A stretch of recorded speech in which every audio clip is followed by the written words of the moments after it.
Hi BookTube, it's Gina, and today I am going to do the My Reading Life in 10 Books tag, an original tag created by Kelly at Books I'm Not Reading. And I'm so excited that Kelly tagged me to do this tag because I was watching her video and I was running around kind of thinking about which books I would grab and already thinking about what I wanted to talk about. And so I'm excited that I actually got tagged to do it.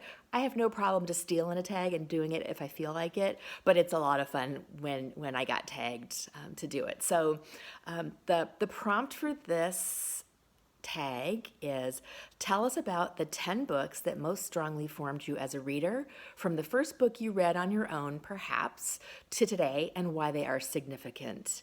And so I'm going to start with a few books that I've already shown on here, but I can't talk about my reading life without mentioning these books again. So the first is going to be the Lord of the Rings trilogy. I promise to stop talking about this book, but this is really just the series that started me out as a reader. And so I can't talk about my reading life without talking about this book. And this is a different copy. I haven't shown you this particular one yet, so hopefully you won't be too annoyed.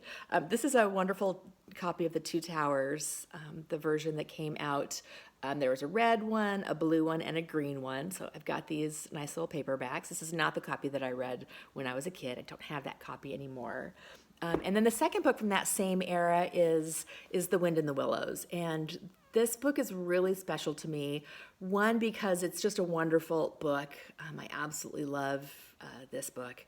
But also I was reading this when I was 9 years old, and my aunt and uncle and two little cousins drove out to Northern California where we lived at the time and took us home, took my sister and me home with them. I was 9, my sister was 8, and we did a road trip from Northern California back to Midland, Texas, where they lived, and we stayed with them for a month during the summer. And this was the book that I was reading during that trip, and so it will always be important to me because that was a really special time in my life where I got to spend time with my family, who I love so much.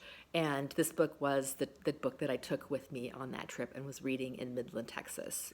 So that's really special to me. The next one is also one that I showed you, but this is September by Rosamund Pilcher. And I discovered this book at the library back in, I think, 91 or 90 or 91. Saw this on a display at the library and was intrigued by it. And so I picked it up. And this book is a wonderful story, a big family saga. Her writing is full of wonderful settings and wonderful characters. And this book and the next book that I'm going to talk about, this Babel Tower by A.S. Byatt, really started me on a quest to read the ladies. This whole bookshelf behind me is all full of my favorite female authors. So I've got of course, my Miss Reed, my Rosamund Pilcher. I've got my classics, my Bronte sisters and Jane Austen. I've got my Iris Murdoch up here. And these books really started me on that. This book, Babel Tower, I read this in my 20s, and this sort of started me on a intellectual reading streak. So A.S. Byatt is a wonderful, rather intellectual author. And in my 20s, I was really interested in branching out. I love Rosamund Pilcher, but this kind of started me on a phase where I was reading Iris Murdoch and A.S. Byatt. I've got some Robertson Davies up here too, which I read during that same time period and just absolutely branched out into, I guess at that time I would say literary fiction, but just something that I felt like was so rich and so deep that it was really fun to settle into these kind of chunky, long, more intellectual type of books. And so I did a lot of this in my 20s. The next book I've got here is Raymond Carver, Where I'm Calling From. And this book is actually a cautionary tale for me on what I don't like. So I read this in college back in the late 80s, and I dragged this book around with me forever. This is a set of book of short stories, and I honestly, looking back now, I don't know why I've dragged this book around with me all of these years. I think it might be time to let this go. Because what this book actually did, I was an English major in college, and I read this book for a class. And what this book really showed me is what I don't like, which is, at that point, I called this the sort of mid-century male American canon. Not for me, but I always thought that if I wanted to be a reader, I had to like this. I had to read this because this was what was the smart book, the smart author. And it was not for me, but I kept it because I thought if I didn't, it meant I was not a smart reader. So this book's gonna go. I don't need this anymore to let me know if I'm a smart reader or if I'm not a smart reader. It doesn't matter at this point in my life.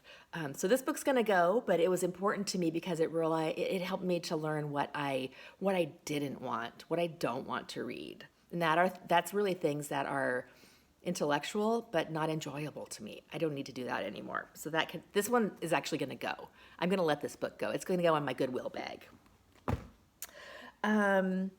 The next book that I want to share is this Unpopular Essays by Bertrand Russell.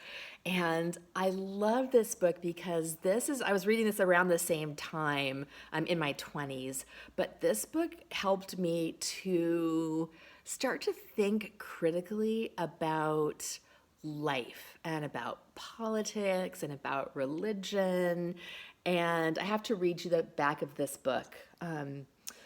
Most of the following essays are concerned to combat, in one way or another, the growth of dogmatism, whether of the right or of the left, which has hitherto characterized our tragic century.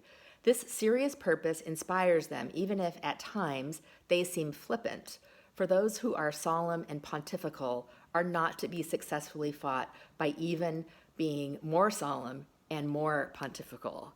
And so this is a book of essays. They are flippant, they are a little snarky, but really interesting and fun, and helped me to start to think about things in a more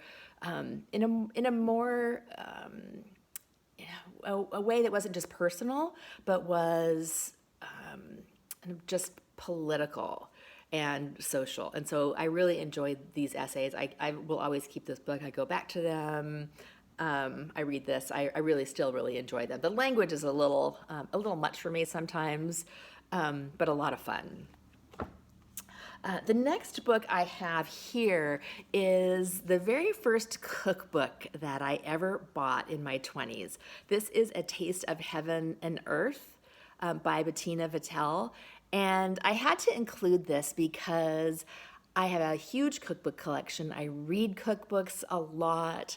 I find the essays in them delightful. I like cookbook authors like Nigella Lawson that tell personal stories amidst the recipes. And honestly, I love to cook, but sitting around with friends, with family, and sharing a meal is one of the most important things in my life. I love it. If people always say, "What would your last meal be?" It would be any meal that I am sitting around sharing with friends, sharing with family. And this book really started me on that. I cooked a recipe out of this when I was in my 20s for some friends. It turned out terrible. It was absolutely disgusting. But that was the first meal that I had prepared for friends, that I cooked for other people. And this just really set me on a path of enjoying that feeling of having people over, sitting around, drinking a glass of wine, having a nice meal, and that's really my favorite way to spend an evening. And this year has been hard because we aren't able to do that right now. But this is a book that I cannot not include because it's so important to me to have that friends and family cooking and eating and sharing conversation time. I'm going to move into sort of my present now, and this is one more book that I have also mentioned before, but this is Mistborn by Brandon Sanderson. And the reason that I bring this up and the reason that this book is important to me is because this is really the first fantasy book that I read since I was a kid. I don't know why I loved fantasy when I was a kid, but I didn't read it as a teen or as an adult. And this I read just a few years ago, and this book started me on a fantasy kick. I love fantasy. This series is absolutely wonderful. It's one of my favorite series. It led me to the Robin Hobb Realm of the Elderling series, which I've got a couple of those books up here too. But this book is really, it's important to me because it branched me out into a genre that I just really had not read before, and which I am so grateful to have rediscovered and just settle into these big chunky books now. I'm having so much fun reading fantasy that I'm just grateful that I found this series. I can't remember who recommended it to me, but it was somebody on BookTube. And so whoever that person is, thank you so much for broadening my horizons and getting me to branch out and read something that I had never really read before. And lastly, I'm going to move into my future, and I'm going to share a book that I have not actually read yet, but this is going to be my book that really kind of separates out my pre-booktube and my post-booktube life. And it's only been a month, so I'm still brand new baby booktuber, but I know that this is going to be something that's important to me. And so the book that I'm going to share with this is The Voyage of the Narwhal, which is a book that was recommended by Jason at Chapter and Verse. And this book, I have not read it yet. I'm going to read this book, though, to commemorate my discovery of BookTube, to commemorate my starting of this channel.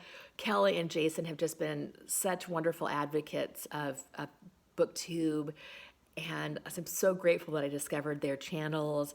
And this book, I'm going to consider this book the start of my BookTube channel inspiration. So in 20 years, when I do this tag again, this book is going to be the book that reminds me of how much fun I had starting a channel, how much fun I had meeting new BookTube friends, and just a new era in my life. So thank you to BookTube, thank you to everyone, and I will talk to you soon. Bye.